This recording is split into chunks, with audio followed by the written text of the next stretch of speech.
For me, what I've learned is to learn to give my husband space to grow. That's a big one for me.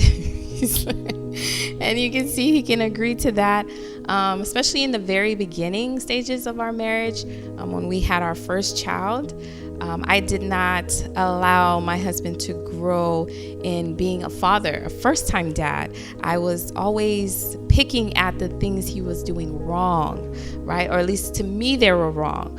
But they were just simply, mistakes, in that he was fixing them and he was bonding with our child. But every time I kept nitpicking, every time I kept, behind his back, it kind of